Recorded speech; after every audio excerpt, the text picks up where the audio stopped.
Okay, so Hotbeautyhair sent me this wig. So in the box you get, of course, your wig bag, a wig cap, and a silk wrap that has their logo on it. And then in the box you get a really cute little tennis bracelet.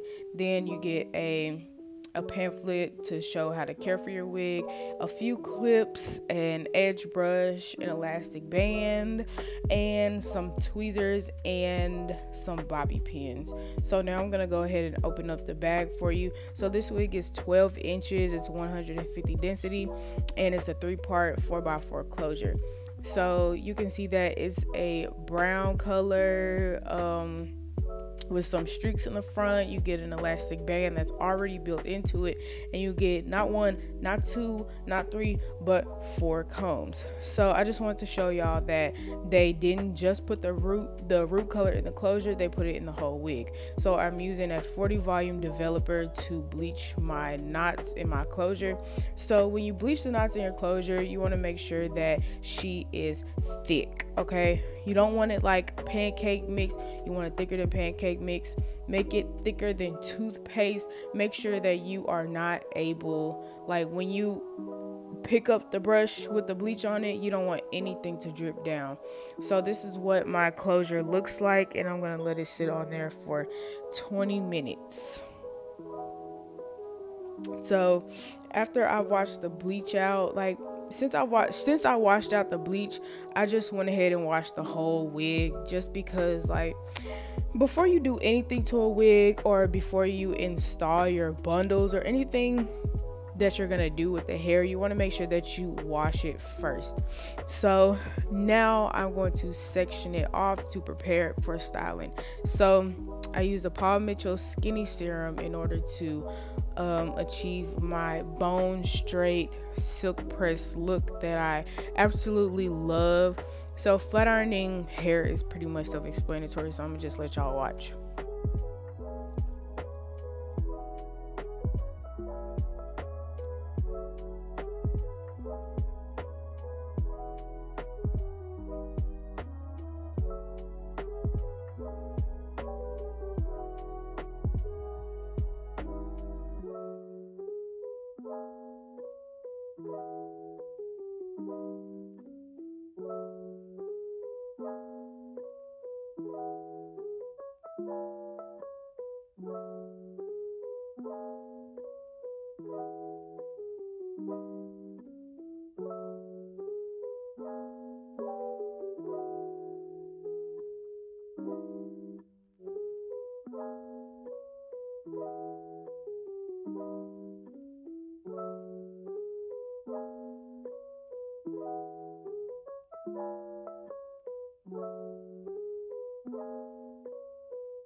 So now I'm done styling the wig, and now I'm gonna pluck it. So I part like an inch or an inch and a half of hair, and then I pluck it.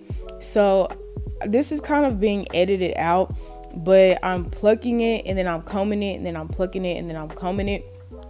This is just making sure that I can see what I'm plucking. Like, I'm paying very close attention. It might not look like it, but I'm paying very close attention to what I'm plucking, because I don't want to make my closure bald.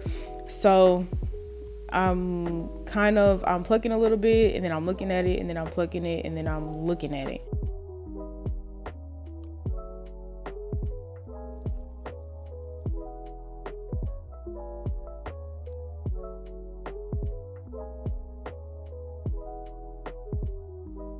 So now I'm on the last step of plucking the wig, which is plucking the part that you are going to see.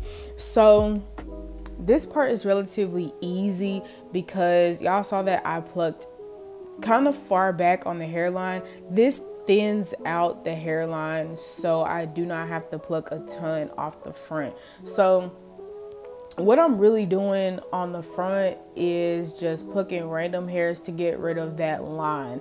So like I said, I thinned that hair out so far back that I do not have to take a ton off the front.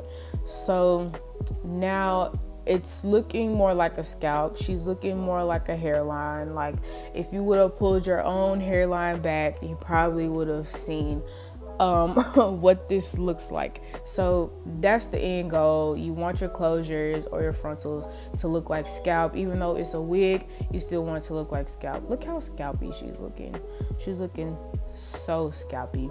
So now I'm just gonna go ahead and flat iron the rest of the bob. If you don't style your wigs before you pluck them, do it.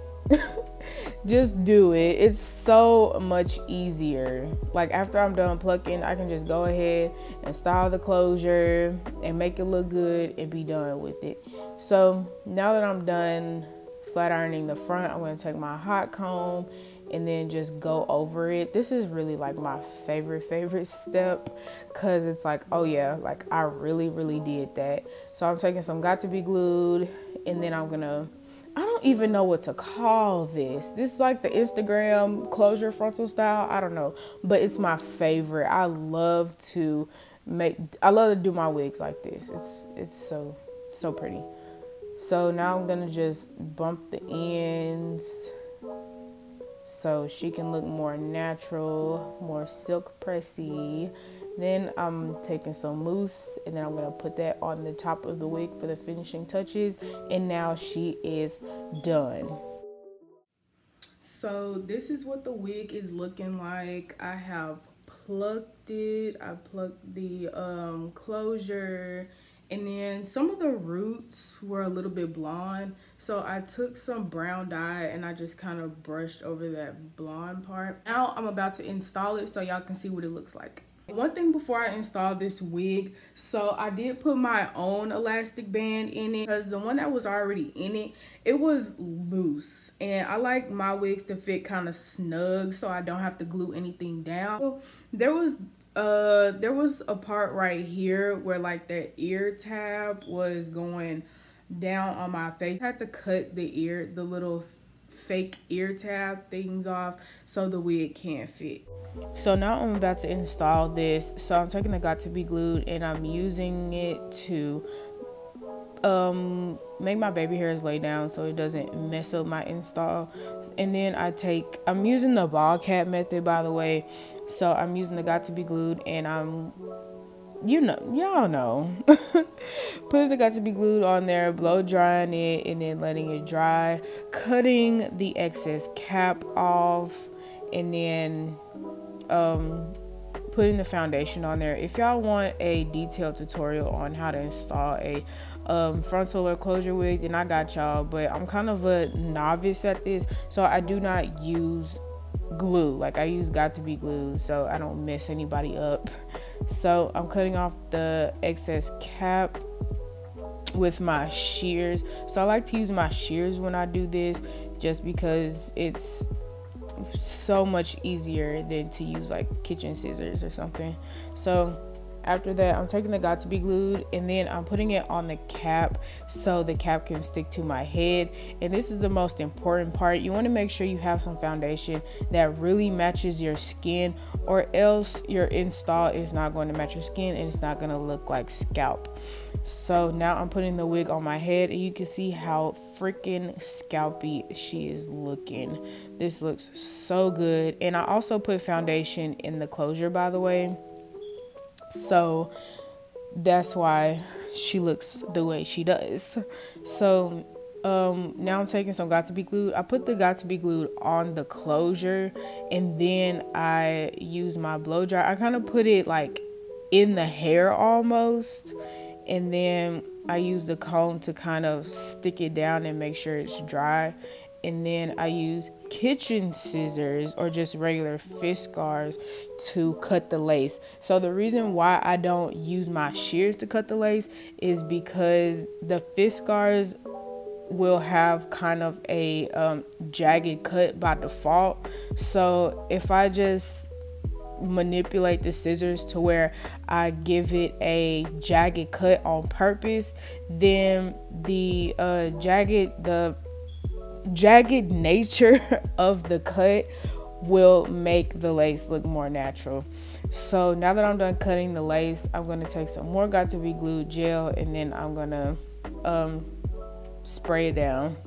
And so this is what the wig looks like. She was really cute. I loved it. So even though I bumped the ends on the wig head, I still bumped the ends on my head because, you know, your head and the wig head totally different. After I have styled it, bleached the closure, plucked it, and styled it. Details on this wig. This wig is 12 inches. It's brown color. I don't really know the numbers the colors correspond with, so I'm gonna just say brown.